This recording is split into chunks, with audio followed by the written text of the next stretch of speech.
Bismillahirrahmanirrahim. Yang kelima, pembiayaan untuk keadaan darurat.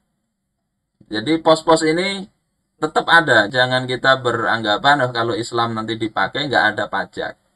Lihat kalau kas negara kosong nggak ada harta, ya memang bisa kaum muslimin justru yang terkena kewajiban ini. Non muslim nggak perlu khawatir ada dibebani dengan beban lebih, tidak. Hanya saja ini catatan saya, pajak itu harusnya langkah terakhir.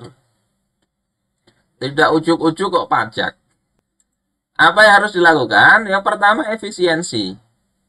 Kalau sudah tahu kas negara sedikit, maka jangan pengeluaran itu besar pasak daripada tiang untuk sesuatu yang sebetulnya nggak begitu diperlukan.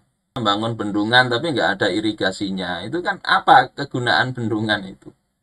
Pelabuhan nggak ada jalannya, atau rumah sakit yang di tempat yang sepi, yang masih belum diperlukan. Jadi perlu efisiensi. Yang kedua, bisa dilakukan gathering dulu, tabaruat. Berikutnya, pola hidup pejabat itu harus disederhanakan. Ini ada riwayat tentang Imam An-Nawawi. Ketika Sultan Zohir Baibars mau memungut pajak rakyat Syam. Dalam rangka apa? Membiayai jihad melawan pasukan Tartar. Kemudian para ulama dikumpulkan minta fatwanya untuk memungut pajak. Bukan minta ke DPR, minta fatwanya ke ulama. Maka ulama yang lain setuju. Ya, setuju karena memang secara fikih boleh memungut pajak untuk biaya perang, itu boleh. Tapi Imam An-Nawawi dengan pemahaman beliau menolak fatwa itu.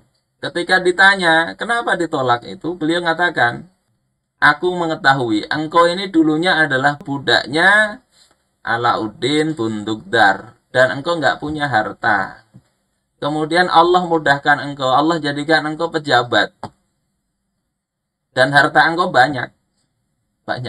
Imam Nawawi nyebut punya 1000 budak. Tiap budak itu punya harta 1000 dinar.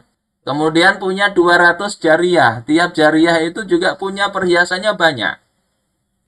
Kalau engkau sudah menafkahkan semua harta tadi di budak-budak engkau itu, engkau sudah nafkahkan semua untuk perang, maka aku akan memfatwakan bolehnya engkau memungut pajak dari rakyat.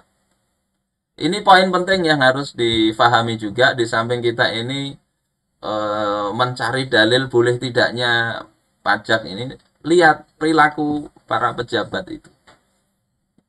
Kalau ada pejabat yang kekayaannya meningkat pesat, maka ini harusnya dicek ini, dicek. Masa dalam kondisi begitu mau memungut zakat, mau memungut pajak.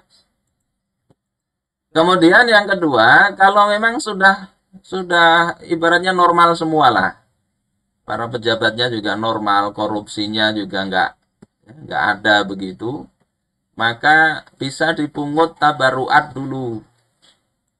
Jadi ini cerita bagaimana Rasulullah itu memotivasi sahabat untuk nyumbang. Beliau berkhutbah kemudian memotivasi sahabat, kemudian Utsman menyumbang alayya mi'atu ba'irin bi ahlasiha wa aktabiha.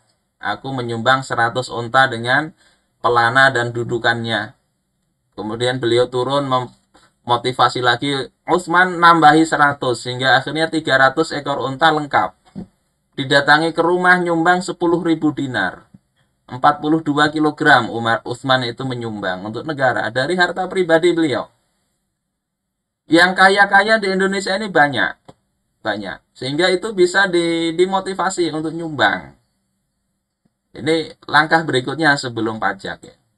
Abu Bakar nyumbangkan seluruh hartanya, Umar nyumbangkan setengah hartanya, Abdurrahman bin Auf separuh hartanya. Seorang laki-laki Ansor menyumbangkan ada punya onggokan makanan separuhnya. Ya, fatasaddaqa Abu Aqil binisfi sha'in. Abu Aqil bersedekah untuk Jaisul Usrah setengah sok. Setengah sok itu 2 takar tangan ini. Nah, 2 mud.